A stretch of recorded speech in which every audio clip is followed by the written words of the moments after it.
I can introduce myself and Ronit. I'm a professor of Semitic studies, Hebrew language at the University of Haifa, and one of my roles in Haifa, at the University of Haifa, is the head of the chair, the Joseph and Rashelin Barda Chair of Jewish Heritage in Egypt, for the study and research of Jewish heritage in Egypt. I'm also a head of a center which works on some other Jewish communities in Islamic countries and in Spain, so it goes together. And I'm in this role here in this meeting, and Ronit Marco shared with me her passion for creating an archive for Jewish heritage in Egypt. She was actually the initiator of this archive and one of its founders, and she is constantly working on it, mostly voluntarily, because she is an expert librarian in other fields. We would like to contribute to the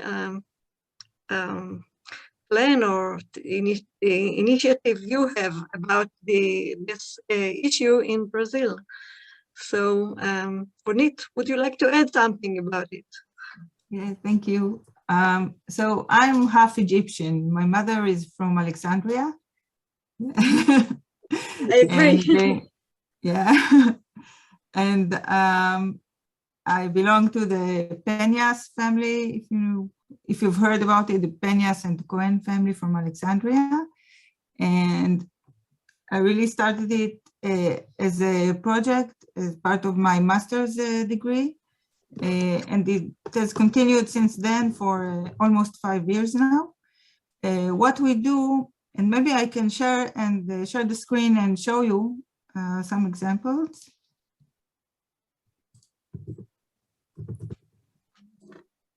So the library of the University of Haifa manages this archive together with the chair that Tamar heads. And we collect original items, photos, and documents from Egyptian Jews or Jews from Egypt. We digitize them to the highest standards of archives in very high resolution. We return the originals to the owners, along with copies of the digitized files.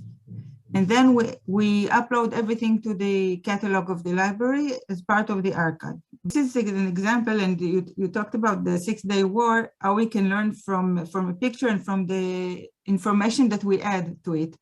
So this is the picture of the Asher family. This one is the donor of the photo. And it seems like a very naive family picture of people with friends, but if you notice carefully, there are no men here because the men were imprisoned. There are only children under 15, and this old man is not a Jew, it's a Christian who bought their belongings little by little to allow them to exist. And after a year and a half, when the father has not been released, he asked his wife and daughters to leave Egypt. He came to Israel a year later. He was released and was sent to Israel and exiled to Israel. So we have also documents, as I said, a very special collection that we've just received from Rabbi Avraham Dayan, who served as the Rabbi of Alexandria until recently, is the archive of the Jewish community in Alexandria. And we have hundreds, if not thousands, of documents. And we are now working to identify each one of them and getting them online. Over 100 documents are already online and can be seen by everyone.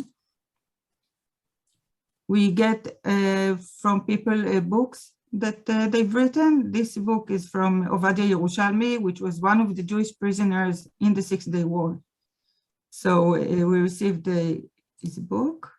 These are 2 sample biographies. The 2 Egyptian men written. They've not been published officially.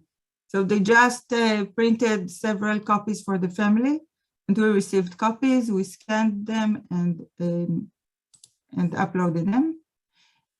We have, this is a scroll of Esther, very appropriate for today, that was written by Sofer Stam in Egypt, and the Haggadah of Pesach. Mm-hmm. So we have a large variety of items, and we upload everything to really have a wide representation of all of the Jewish community in Egypt. I just wanted to show you how you can see it by yourselves. If you go to the library of Haifa, the Haifa University, you can see here digital projects and archives and digital collections.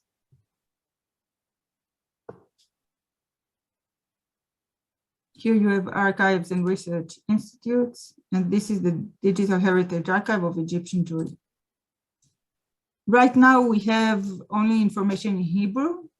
Our plan is wishfully later to have everything translated both to English and to Arabic, because we think that the Arab population, especially of Egypt, should know about this. So you can take a look. This is the collection of the Alexandria documents. And it is, if I can say it myself, it is a very successful project because we have families waiting in line with their collections to have them scanned and to tell their story through the photos. When I return the photos to the families, I interview them. So it takes one, maybe more sittings, and we go over each item, each photo, and each document. And they not only tell me what's photographed, but the story, the context. So we try to deliver the story of the family through the personal items.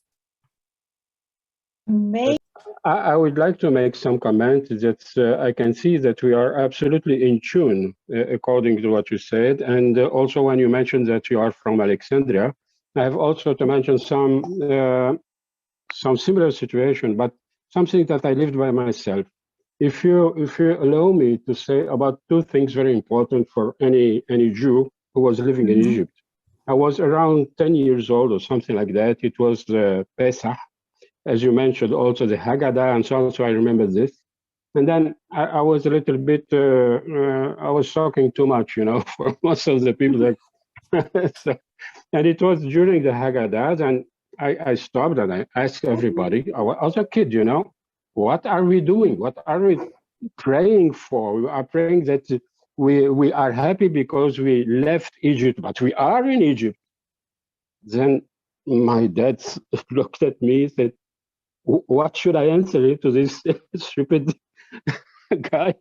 I said, listen, my son, that kind of Egypt that we are talking about in the Haggadah, it's not the actual Egypt.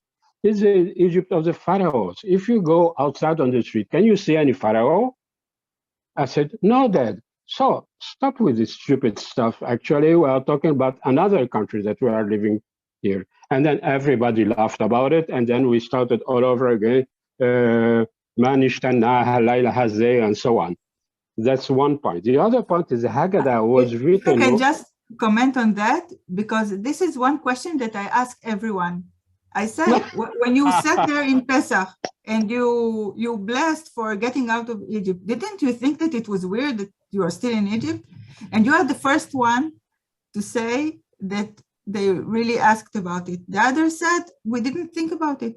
It was a history story and we didn't think about it. I did it. Definitely, I was a small kid, and my dad told me, can you see any pharaoh over here? I said, no, Dad, so stop with the stupid stuff. Let's continue. But the Haggadah was written in one side in Hebrew and the other side in Arabic, you know, and the translation was to Arabic. And my grandfather was very comfortable with Arabic, could understand perfectly French, but he didn't like to speak French. I don't know why. He passed away, and he's Actually, buried here in Brazil. if you have such Haggadahs in your family or at your house, and you can scan them and send them to us, it would be wonderful, and we can put it in the site. Actually, Nice. we already have advanced students working on this material and writing thesis.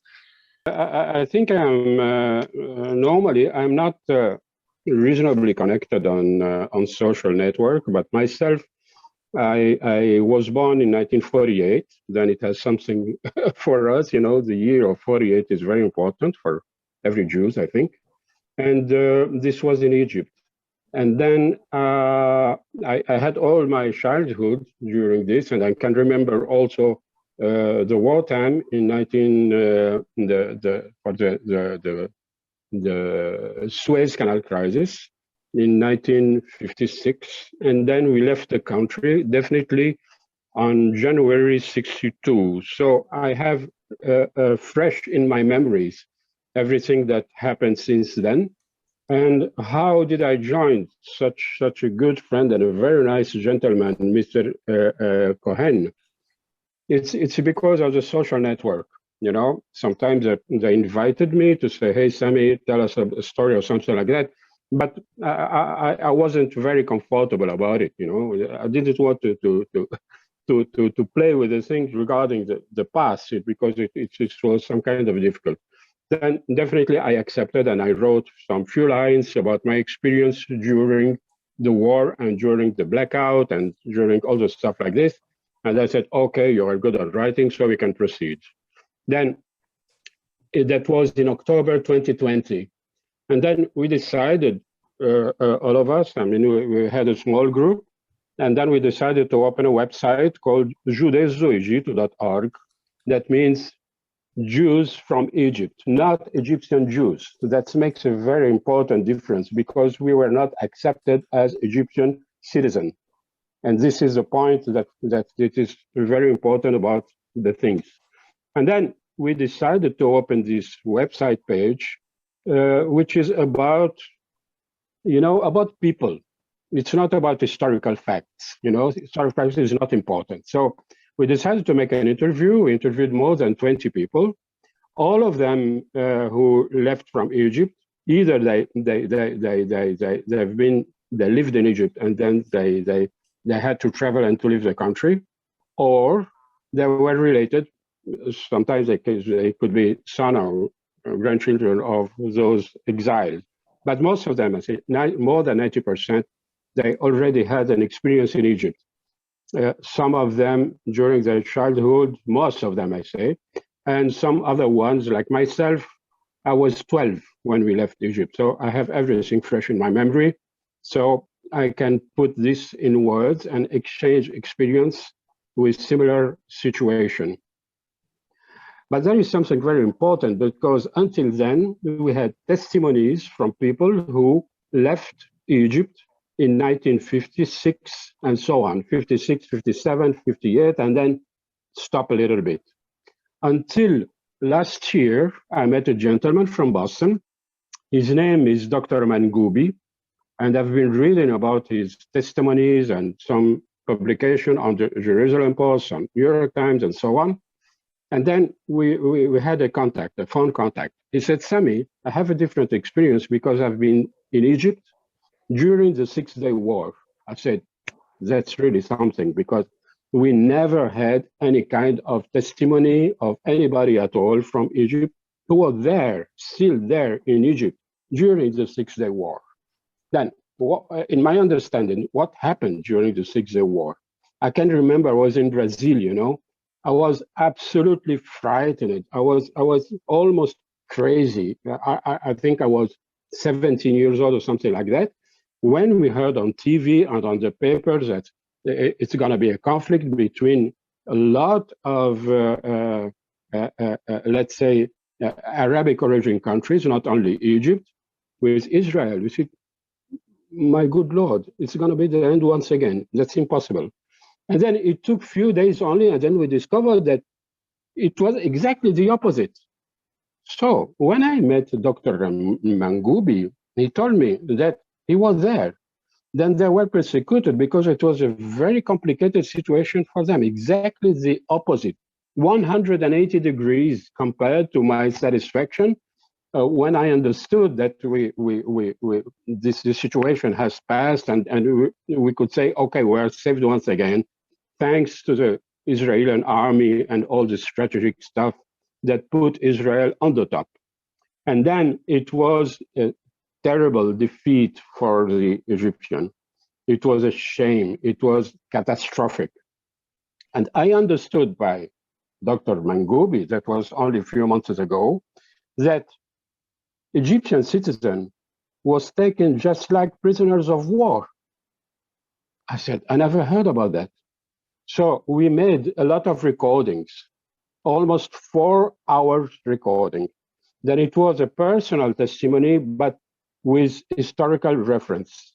Then in the whole website, we're talking about people. If some guy tell me, you know, when I came to Brazil, it was raining, and it was not. Or when I came to Brazil, it was sunshine, and it was not. It doesn't matter at all. It depends on how they do feel. We are talking about sentiments, about people. We are not pretending to make historical truth in that project called judezoegito.org until Dr. Mangoubi came to the scene and asked me, should we make a recording? I said, yes. Normally, each person that we are recording will give us their memory about the exile and about the situation in Egypt and how they succeed. It's short videos, you know, videos from, let's say, after editing, around 15 minutes each. But it took me more than 4 hours to discuss with Dr. Mangoubi. He said, why? I have a good reason for this. And then we divided those recordings in 5 episodes. And every episode has a single name. I can send you by email the link to have the direct access to this. And then during this very important opportunity, I think that there is a relation, you know, between, I don't want to make myself very long, but I'm doing it already. I'm sorry about it. But, you know, I think things happened since 1952 when there was a coup d'etat in Egypt and some nationalists took over the control of the country, but not leaving this possibility to the Islamic Brotherhood. If we had, instead of Muhammad Naguib and Gamal Abdel Nasser, we had instead some people of the Islamic Brotherhood, maybe I couldn't be here to talk to you, you know, because they are completely opposite to any situation regarding Jews anywhere in the world. That's the way they think, you know. I don't want to get through this and insist about it, but I think that in 1952, it was not catastrophic for the Jews in Egypt. They lost some rights, they lost a lot of things, and the persecution was more or less soft until the Suez crisis, and definitely until the Six-Day War. Then they closed the door and everything was completely F up, if you accept such vulgarity. And then everything was over, and we forget about any kind of development of Jewish people in Egypt. Then we have to forget it. But at the same time, you have to understand that the actual situation is rather positive. Egypt made peace with Israel, and the actual, geopolitical situation is more for peace rather than for war. But we have to definitely understand that there will be no more Jews like it used to be in the past, until the most complicated situation that you can testify by yourself on listening the testimonies of Dr. Mangoubi, that you can find it on this very same website called judezoegito.org. Then to finalize, sorry. No, go ahead. No, I mean to finalize, because it's only based on two extremities. The real one and the most important for us is to have the testimonies of people. It's only people talking about their experience and final stop, nothing more interesting. And I don't ask to anybody to give me good historical references. Either they say the truth or not, it doesn't matter. It's exactly what they feel in their heart. And the other situation came with Dr. Mangubi. He said, Sami, hold on, wait a second. I was there and I suffered, and my brother suffered about this because we were persecuted just for being Jews. And they considered ourselves as prisoners of war, and this is not true. And we want the truth to be known with everybody of our community. And I stop here.